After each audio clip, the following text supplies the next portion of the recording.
హరి ఓం అందరికీ. ఈరోజు ఒక మంచి కథ చెప్తాను. సాధారణంగా పిల్లలు అడుగుతూ ఉంటారు, కథ చెప్పవా అని చెప్పి. కథలు ఏం కథ చెప్పాలి అని ఆలోచిస్తూ ఉంటాం. సో ఈరోజు ఒక కథ చూద్దాము. అదేంటంటే, ఒక యాత్రికుడు పుణ్యక్షేత్రాలన్నీ దర్శించుకోవడానికని బయలుదేరుతాడనమాట. ఆ రోజుల్లో పూర్వకాలంలో రైళ్ళు కానీ, బస్సులు కానీ, మరి విమానాలు ఇలాంటివి ఏం లేవు. సాధారణంగా ఎలా వెళ్ళేవారు, ఎంత దూరమైనా నడిచే వెళ్ళేవారు అనమాట. కాలినడకనే వెళ్ళేవారు. బాటసారులు అనేవారు వాళ్ళని. ఆ యాత్రికుల్ని, ఆ ఊరంట వెళ్ళే వాళ్ళని ఏమనేవారంటే బాటసారులు అనేవారు. ఈ బాటసారులు ఎంత దూరమైనా కూడా నడిచి వెళ్ళేవారు. ఈ యాత్రికుడు కూడా పొద్దున్నే బయలుదేరి మధ్యాహ్నం దాకా నడిచాడు. మధ్యాహ్నం అయ్యాక ఎండగా ఉంది, కాసేపు విశ్రాంతి తీసుకుందాము అని చెప్పేసి చూస్తే ఒక పెద్ద చెట్టు కనిపించింది.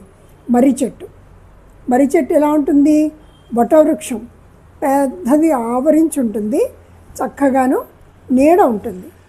సో అందుకేంటంటే, సాధారణంగా ఆ పెద్ద వృక్షాల కింద చక్కగా వాళ్ళు కూర్చుని, వాళ్ళు ఆహారం తెచ్చుకుంటే తినేసి కాసేపు పడుకొని మళ్ళీ కాస్త చల్లబడిన తర్వాత బయలుదేరి వెళ్ళేవారు. ఆ రోజుల్లో రాత్రిపూట అయితే ఏ ఊళ్ళోనైనా ఉంటే ఆ గ్రామస్తులు వీళ్ళకి వసతి ఏర్పాటు చేసేవారు. వసతి గృహాలు కూడా ఉండేవి. రాత్రిపూట ప్రయాణం చేయక్కర్లేకుండా చక్కగా వాళ్ళు రాత్రిపూట విశ్రాంతి తీసుకోవచ్చు, పగలు మళ్ళీ బయలుదేరి వెళ్ళేవారు. వాళ్ళకి భోజనం కూడా ఉచితంగా పెట్టేవారు. సో ఇలాంటి సదుపాయాలన్నీ ఆ రోజుల్లో ధనికులు చేసేవారు.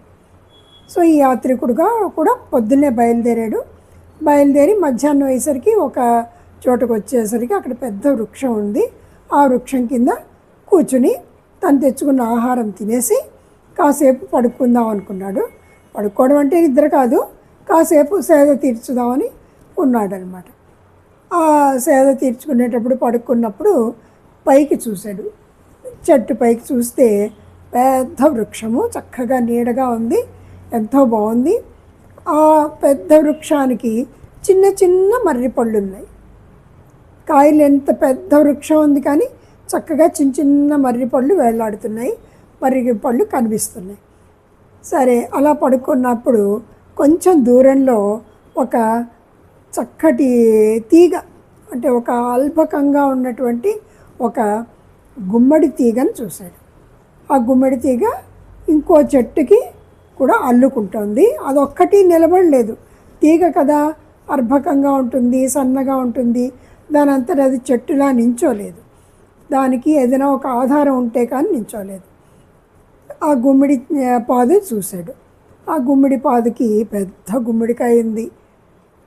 అప్పుడు అనుకున్నాడు, ఇదేంటి ఇంత పెద్ద వృక్షానికి చిన్న చిన్న మర్రికాయలు కాసాయి, దాని అంతటా అదే నించోలేకపోతుంది, దానికే ఆధారం కావాల్సి వచ్చింది. అలాంటి ఆధారం కావాల్సి వచ్చిన ఆ తీగకి ఇంత గుమ్మిడి పండు ఎలా కాసింది? అసలు ఇదే సృష్టి, దేవుడు ఇలా సృష్టించాడేంటి?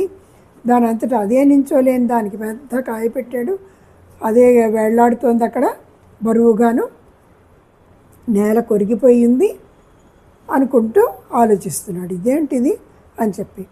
దేవుడి సృష్టి ఇలా ఉంది ఏమిటి, పెద్ద చెట్టుకి పెద్ద కాయలు కాస్తే బాగుంటుంది కదా అనుకుని కాసేపు అలా ఉండేసరికి కాస్త గాలి వేసింది. ఆ గాలికి మర్రి చెట్టు నుంచి ఓ 4 పళ్ళు వాడి తల మీద పడ్డాయి, మొహం మీద పడ్డాయి. పడేసరికి, అమ్మో, నేను ఆలోచన ఎంత చక్కగా చెడ్డగా చేశాను, నా ఆలోచన ఎంత విచిత్రంగా ఉంది. ఇంత పెద్ద చెట్టుకి పెద్ద కాయ ఉండి, ఇదే కానీ గుమ్మిడికాయ ఇంత కాయ పైనుండి ఉంటే, ఓ గుమ్మిడికాయ నెత్తిమే పడుంటే నా పని ఏమైపోతుంది అని చెప్పి అనుకున్నాడనమాట.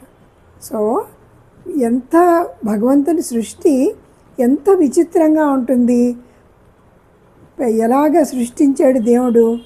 మన మనుషులకే ఇలాంటి మూర్ఖపు ఆలోచనలు, లేకపోతే మనకి తెలివితేటలు లేని ఆలోచనలు మనుషులకు వస్తాయి, కానీ భగవంతుడికి రావు కదా. సో భగవంతుడి సృష్టి ఎంత బాగుంది, చెట్టు చక్కగా నీడనిస్తోంది సేద తీరడానికి. ఇలాంత మంచి ఆలోచన చేశాడు అని చెప్పేసి దేవుడికి మనసులోనే శతకోటి వందనాలు అర్పించుకుంటూ తన ప్రయాణం ముందరికి సాగించాడు. మనం చిన్నపిల్లలకి ఇలాంటి కథలు చెప్తూ ఉంటే చాలా ఆనందిస్తారు, వాళ్ళు చాలా విషయాలు తెలుసుకుంటారు, ఆధ్యాత్మిక ధోరణి కూడా వాళ్ళకి అలవాటు అవుతుంది. కథ బాగుంది కదా, పిల్లలకి చెప్పండి అందరూ కూడా.